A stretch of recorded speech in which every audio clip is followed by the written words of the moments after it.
criminal justice, healing, education. Time to awaken the community.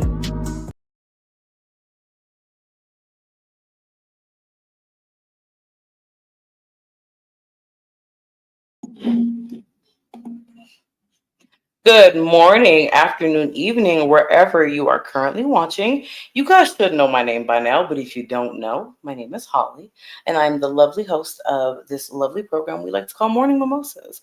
Why do we call it that? Because we like to awaken our community. And as you guys know, what do? We value justice, healing, and education for the Black and minority communities. Guys, today's episode is going to be another amazing one. I really do feel sad that, some people didn't show up for today's episode, but that's okay because the people that did show up, we're going to make it amazing and we're going to still honor them because what is April, guys? It is Black Women's History Month. So for Black Women's History Month, we're going to honor these businesses that Morning Mimosas and, of course, me absolutely adore. I have some gear on for one of them already. And speaking of gear for the one I have on already, Ganell's Crafts has been Morning Mimosa's partner for quite some time. And before we get the episode started, I put together this lovely commercial for Ganell's Crafts and Harley Hendricks.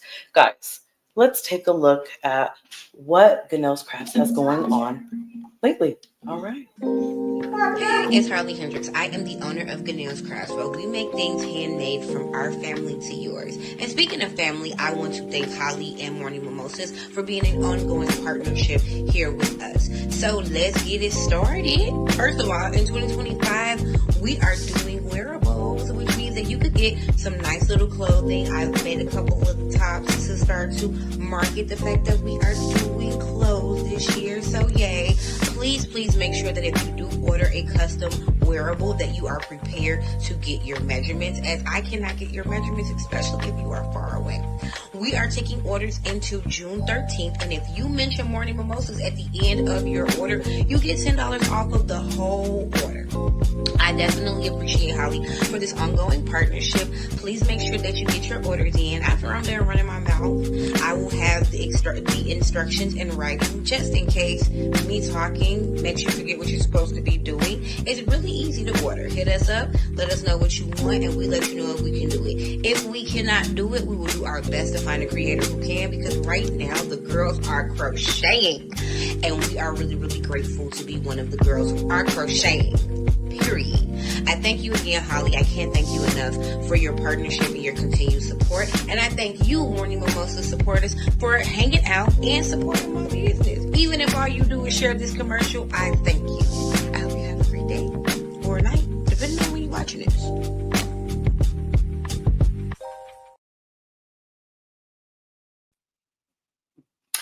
Guys, I absolutely adore Harley and her business. So please head over to Ganell's Crafts on Instagram and get you something custom made. Just like you guys heard, they're taking orders until June 13th. So get yourself something made today.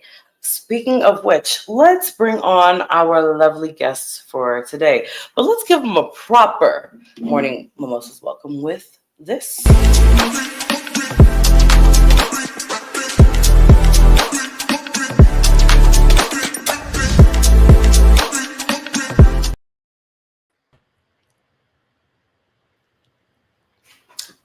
Hey, ladies, good morning and or afternoon. I know Harley's in the afternoon and me and Aspen are still in the morning segment of the day, but welcome to Morning Mimosas, ladies, and thank you guys so much for being here. Seriously.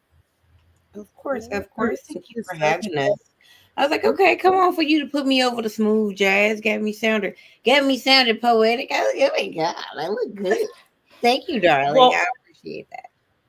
Absolutely. I had to do poetic justice. You know.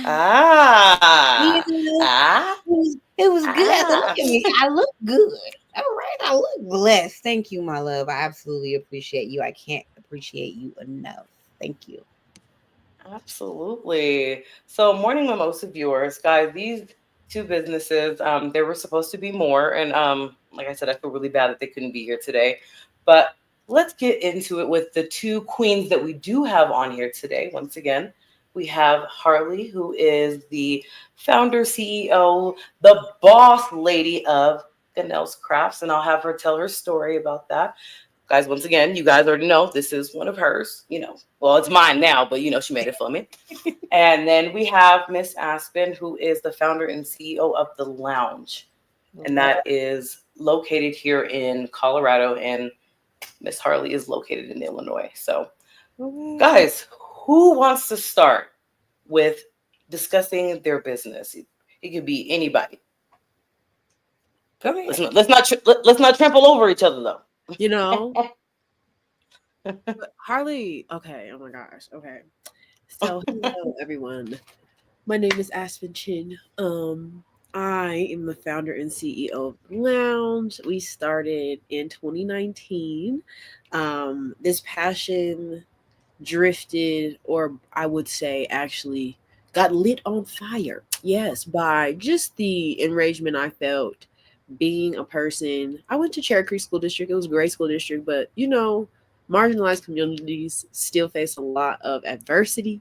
And even though I was trying really hard, I still had even people like teachers in my way, or just like degrading way of communicating because of they feel like their intention is the best. And so essentially I just had a teacher tell me I wasn't going to go to college or attain success based on just adolescent choices. Senior year, junior year, it was a hard year for me. But what I got from that is I've always been motivated to help.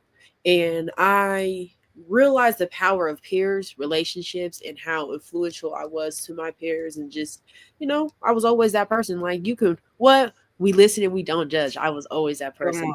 Everybody, I had multiple friend groups. Anybody could come be my friend. And that is just important to me in a community, in a world like this, because you can selectively choose your group of people, but you really do thrive when you can mingle and intermingle yourself and not be so caught up on we're just all humans. And so I was passionate to start a youth program just with mentorship. I thought, what's the best way to get you to that transitional period through high school, through middle school, through college, to adulthood, or if not college and just to adulthood? Like, what does that look like for them? And then it turned from me, popping up with certain events, popping up at the community events, to like getting partnerships with community leaders, other nonprofits. And then we started getting what we call our satellite sites. And then most recently back in 2023, we officially got like our own office. And so we've been able to now just kind of, thank you, facilitate program and have a headquarters and have more opportunity. We also received our very first, no, I won't say very first, are on the end of a bigger grant. Because I will say, like, in this work of nonprofit, you really got to prove yourself. And I thought coming in, I'd just be able to, I work hard. Yeah. They do not care. You have to be strategic. And in our community, what we don't really learn is the power of wealth, business management, and financial literacy, because even in those things, do you learn business practice? And most recently did I learn even the power of, because I started as an LLC, which was not smart for me. I'm not a for-profit business. I was a nonprofit from the start, and I didn't know the process to take. We did most recently get our tax exempt letter, but with that opportunity, thank you. Like, it's just these small things that allow the barriers that are also set up for us in these spaces, certain things to stop. And then on top of that, I casually just went to college and then stopped and just like ran a nonprofit. And then I had to reevaluate, because that's another thing. I'm young, I'm not college educated. And so in certain eyes of funders and other people, they believe that if you don't have the degree, you're not qualified. Some people are starting to acknowledge life experience as a qualification, but we live in America. So I was like, I'm not going to play in my face. And so I went back to school, and I'm going to get my LCSW to be the therapist and mental health approach to the program that we're running, because now it's grown from, we call it Making Success Attractive, is a mentorship program. It serves ages 10 to 24, and we focus on academic and like pathway planning. The youth voice, the second thing that we've created, is called the Youth Leadership Cohort. They said, Miss, I love school, it's great, but also my mental health is struggling. We Yes. can't stop hitting these vapes because I'm depressed, Miss Aspen. Like I be tweaking. I'm on anxiety. These words are literally there. I'm saying it just like how they speak to me. I'm on anxiety. I have anxiety. What does on anxiety mean? Okay. You're like really experiencing a lot of emotions, and they're like, in Miss, some people are like taking it steps further, and we do have youth overdosing on fentanyl or things being laced with fentanyl. And so really equipping our youth, 33 credit hours of training, and they become certified peer trainers to then train their peers and be the solution that they can be. Because often we get too caught up in, I'm an adult, you're a kid. No, our kids are the next thing to a thriving society. So what we do is invest in them properly. And then the following thing that I've always loved this, because how many of you guys, when you were a kid, on a consistent basis got to travel? No. Not at all. My problem there. I've had kids, it's called educational group trip, EGT for short. We've went to the museum as small as an event, or to what I'll say like Meow Wolf or something in that nature, or even just the park downtown. These kids have never been outside of their zip code of Montbello, Park Hill. You're even on the east side, and you've still never been around the corner to downtown. And so it's like our youth have never experienced that. And most recently, we've taken it. So the summer, we focus more on in-state things, fun events, urban air, those kind of things. During the year, we also do that. But now the youth have asked for travel. So we created an in-state trip. We went to Silverthorne, Colorado, like in March. It was really nice. The kids had their own house, and it was just an experience they really don't get. And then we're planning to take them to California, and then we're taking them to Costa Rica next year. And so Costa Rica, like it is the experience that we deserved as well as kids, but this is where investment happens. And this is where I was even talking to them about, and I'm just getting so passionate because this is like real time. Our youth have been expressing these things. I was talking to our youth about what it means to just have spaces like this and what it means to thrive to them, and like what could travel do for you.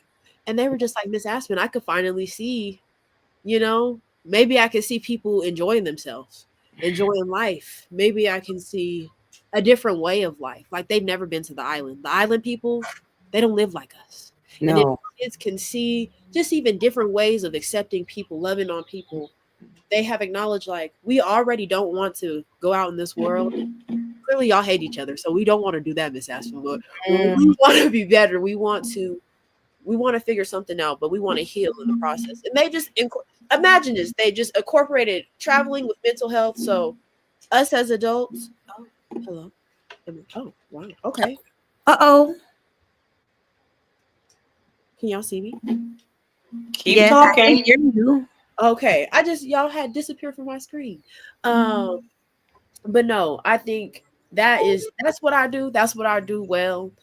Our mentorship program, equipping our youth to be the solution and to get them to explore, get them to understand like what we talk about in program, it's really out there. Like you can really get business connections, network, and you can really, this is how you attain the opportunity by getting outside of your comfort zone, meeting new people, figuring out who does what and how well they do it. So yeah. And I just thank you so much for the opportunity to share. Holly has been a partner with me for I feel like it's years, actually, because I've known her since I like actually started. We did an event with one of her family members, so it was like we've been locked in for such a long time. And so just to be in a space where Black women too, this is important. When I give examples to my youth of success, I real time pull up morning mimosas, or I real time pull up examples of, the community, people who look like us. And even my kids have now associated success with me. So it's like it's not too far out. We are the example. We got our kids. We don't need to keep outsourcing and finding. And no, we can go attain the success just as easy. We need to build our own communities. This is where investment looks like. And we need to have togetherness. the Black community, the brown community, the people that look like us, the ones that are marginalized and are consistently on the poor end of the stick. We need to figure out how to. All that other stuff really don't matter because we're all broke, struggling, and trying to eat. So let's figure it out and shut up. Eggs, baby. Do what you need to do. So. Because the price of eggs, honey, is ridiculous. Absolutely. Don't get me started on that. We might as well buy the chicken at this point. To how many eggs, cottons? 50. I'm not doing this. $5,700 million. I'm like, the first thing I say when I see them prices, I'm like, who do you think this is? Chelsea Clinton? Man. I'm like, rush hour. Rush hour was the first thing that comes to mind every time I see the prices. I'm like, who do you think y'all, Chelsea Clinton? Like, $50 million. Like, that is hilarious. I don't have it. It's ridiculous. Damn ridiculous. But that's another reason why we also need to continue supporting businesses such as yours and yours, because I don't see the cost of stuff going down. I'm not going to say too much about the administration because I want to focus on you guys. This episode is about y'all, but just making sure that we're supporting good people such as you guys. So, Miss Aspen, thank you so much for talking to us about the lounge.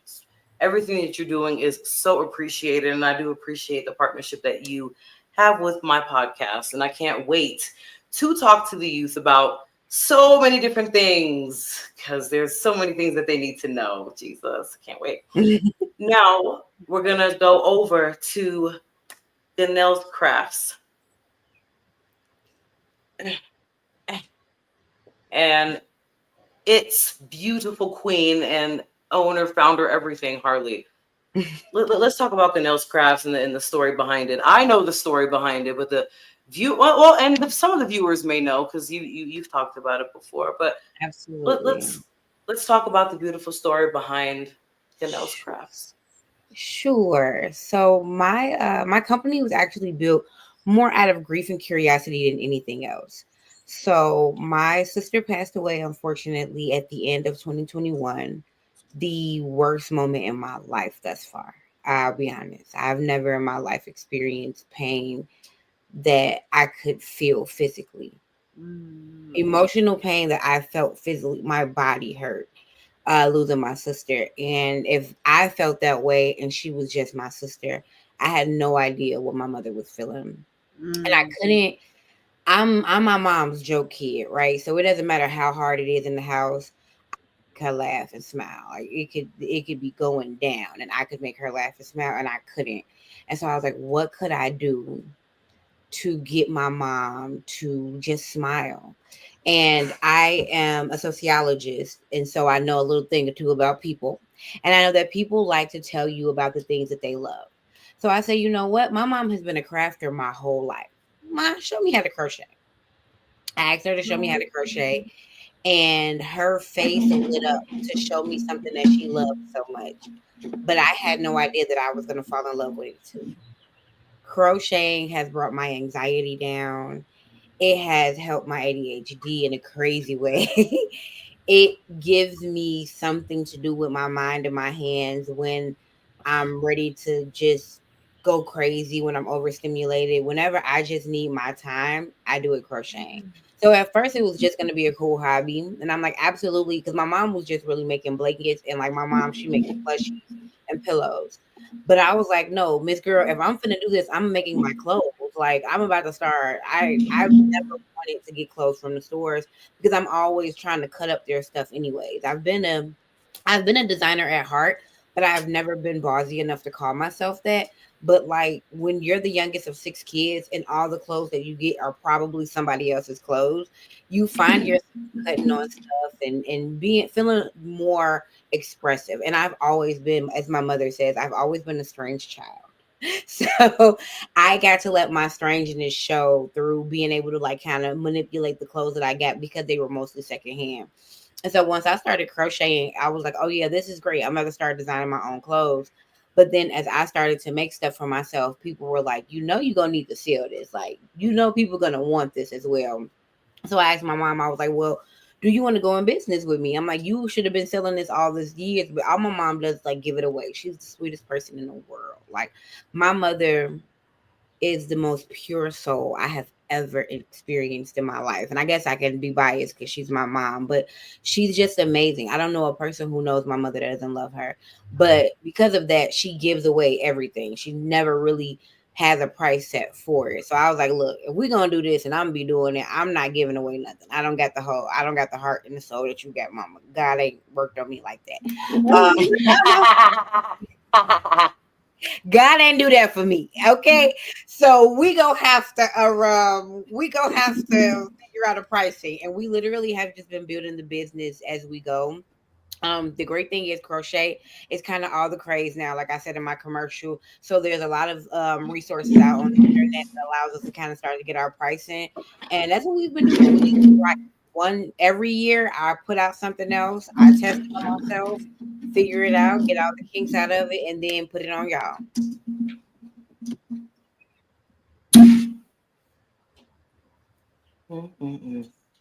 And look at you now.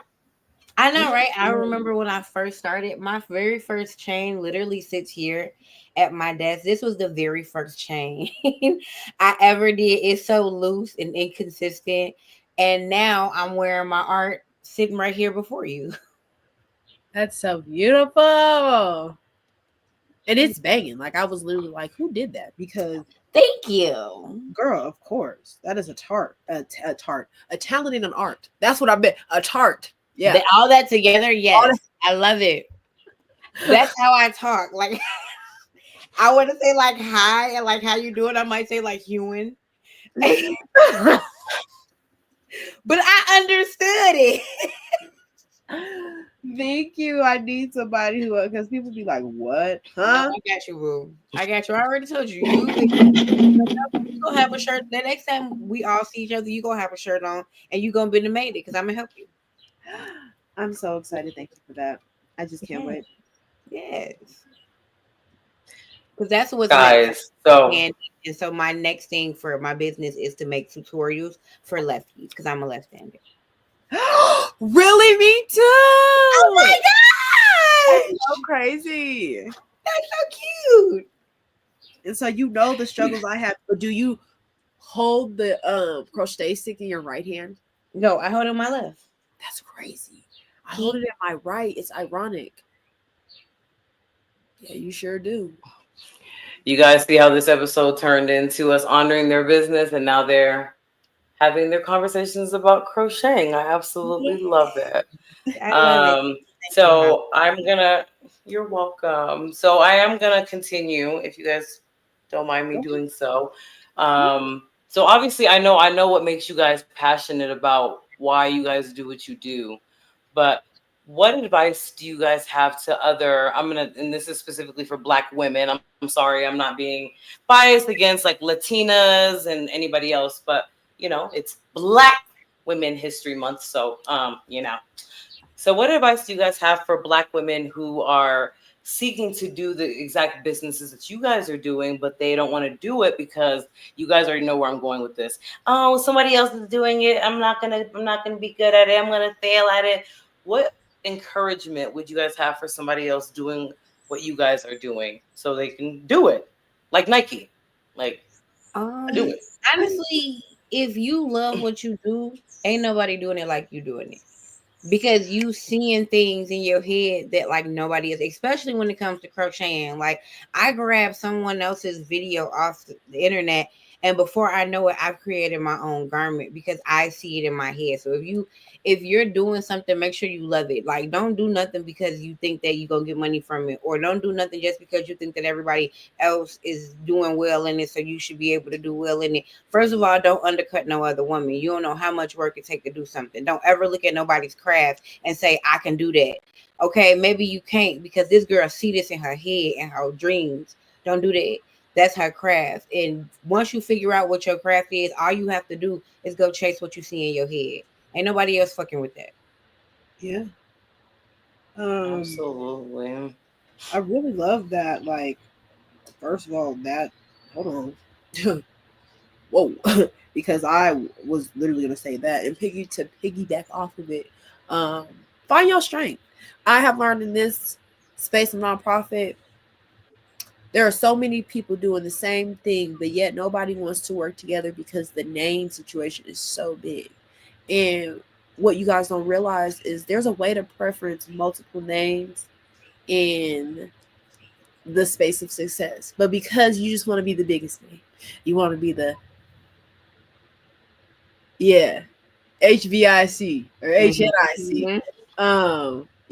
It's just, you gotta, ego has to go. That's not where it's in the most successful places you have seen. You'll see that those people are not led by ego, but by team mate, like collective collaboration, collectivism. How can I take these group of people and encourage them enough to be the best version of self, not take from each other? Yeah. So what's your strength, and make sure that it is your strength, and then figure out if you are said, y'all are doing the same things. Is there a way you guys can collaborate and or work together and or figure out a way to, because as much as y'all still might have the same client base, you won't serve every customer. So don't be stingy. So like there's a way to work with people, give each other money moves, opportunity, and just that's how you welcome honestly more business and to grow, because you might, just expand, be able to offer more jobs and opportunity. More jobs means more money. Anyway, it's a business move. Make it a business move. Come on. You got to think about the collective. I tell people, I don't care about 50-50, 80-20. I care about the 100% getting filled. Yeah, exactly. So Absolutely. Well, ladies, once again, thank you so much for coming on Morning Mimosas. Please stay back, as you guys know. If you guys want any information on the Lounge Work and Nails Crafts, I will be posting that information in the comments here on Facebook and on YouTube. But guys, you guys know how we do here at Morning Mimosas. We value human life, justice, healing, and education for the Black and minority communities. Until next time, we'll see you guys later.